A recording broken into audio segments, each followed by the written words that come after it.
తాతల కాలం నుంచి హోటల్ వ్యాపారం చేస్తున్నారు. ఒకప్పుడు బాగా నడిచిన వ్యాపారం కొంతకాలంగా నష్టాల బాట పట్టింది.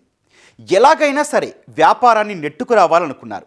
అందుకోసం తెలిసిన వారి దగ్గర అప్పులు చేశారు. ఆ అప్పులే ఆ కుటుంబం పాలిట శాపంగా మారాయి.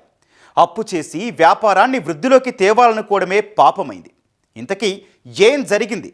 ఆ కుటుంబం పరిస్థితి ఎలా మారింది?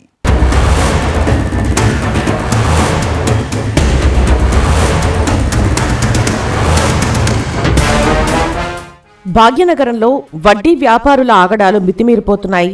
ఆపదలో అవసరానికి అప్పు తీసుకునే వారిని ఆసరాగా చేసుకుని అడ్డగోలు వడ్డీలకు అప్పులిస్తున్నారు. అప్పులు చెల్లించని తరుణంలో వ్యక్తిగత దూషణలకు, బెదిరింపులకు దిగి నరకం చూపిస్తున్నారు. ఆ వేధింపులు తాళలేక కొందరు తనువు చాలిస్తున్నారు. హైదరాబాద్లోని అంబర్పేట్ బాపూనగర్లో వడ్డీ వ్యాపారుల వేధింపులు భరించలేక ఓ కుటుంబం ఆత్మహత్య చేసుకుని తనువు చాలించారు.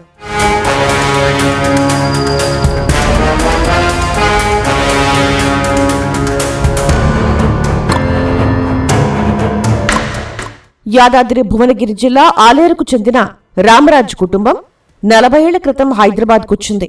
భార్య మాధవి, కుమారుడు శశాంక్ రాజ్తో కలిసి అంబర్పేట్ బాపూనగర్లో రామరాజ్ నివాసం ఉంటున్నారు. మల్లాపూర్, చక్రీపురంలో కింగ్స్ బిర్యానీ పేరిట హోటళ్లు నిర్వహిస్తున్నారు. రామరాజ్ MBA పూర్తి చేసిన కుమారుడు శశాంక్ రాజ్ను సైతం వ్యాపారంలోకి దింపాడు.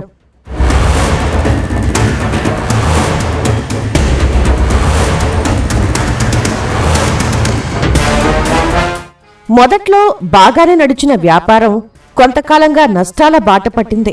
ఒక్కో హోటల్కు నెలకు 2.5 లక్షల రూపాయలు అద్దెభారం పెరిగింది. దీంతో తెలిసిన వారి నుంచి అప్పులు తీసుకోవడం ప్రారంభించారు. ఇదే క్రమంలో ఓ 4 వ్యక్తుల నుంచి 57 లక్షల రూపాయలు రుణం తీసుకున్నారు.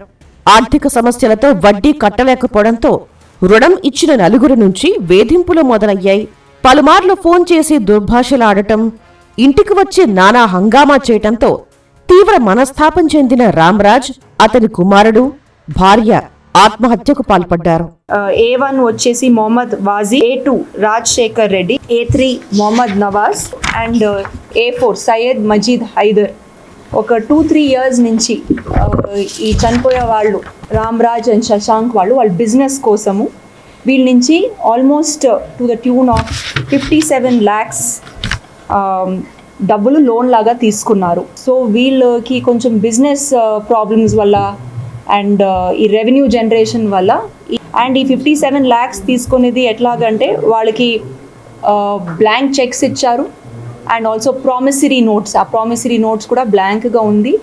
అండ్ ఈ లోన్స్ తీసుకున్న దానికి కొన్ని వాళ్ళ ప్రాపర్టీ కూడా ప్లెడ్జ్లో పెట్టారు. అండ్ ఫర్దర్ ఈ లోన్స్ తీసుకున్న దానికి హై ఇంట్రెస్ట్ కూడా ఛార్జ్ చేశారు. వాళ్ళకి చనిపోయే రోజు అంటే 24th or 23rd night and 24th early morning వాళ్ళకి వీళ్ళిద్దరి నుంచి కూడా కాల్ వచ్చింది. A1 అండ్ A2 నుంచి కూడా కాల్ వచ్చింది. So we can connect that వీళ్ళకి వాళ్ళ నుంచి కొంచెం హరాస్మెంట్ ఉంటుంది. తాము ఆత్మహత్య చేసుకుంటున్నట్లు శశాంక్ తన స్నేహితుడికి షెడ్యూల్ సందేశం పెట్టాడు. సందేశం చూసుకున్న వెంటనే శశాంక్ స్నేహితుడు అతని పెదనాన్న రవిరాజ్కు తెలిపాడు. ఇంటికి వచ్చిన రవిరాజ్కు రామరాజ్, శశాంక్ ఫ్యాన్కి వేలాడుతూ విగత జీవులుగా కనిపించారు.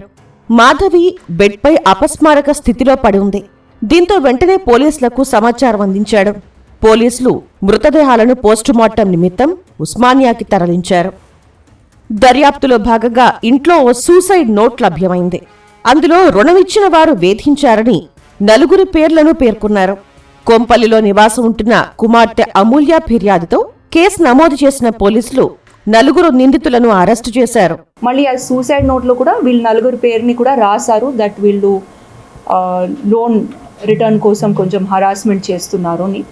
సో ఇవన్నీ మేము ఇన్వెస్టిగేషన్ చేసి సో ఈరోజు వాళ్ళ 4 మేము కస్టడీలో తీసుకున్నాము.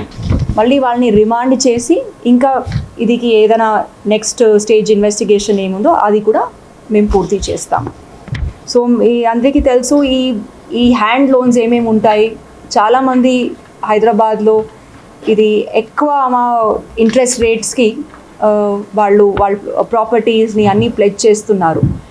ఇది first initially it might seem correct but then ఆ loan it is like vicious circle అండి. ఒకసారి ఒక ట్రాప్ అయిపోతే దెన్ అదిని తీర్చడానికి ఇంకొక money lender, so they get into a continuous cycle and అది వల్ల ఈ ముగ్గురు వాళ్ళు చనిపోయారు.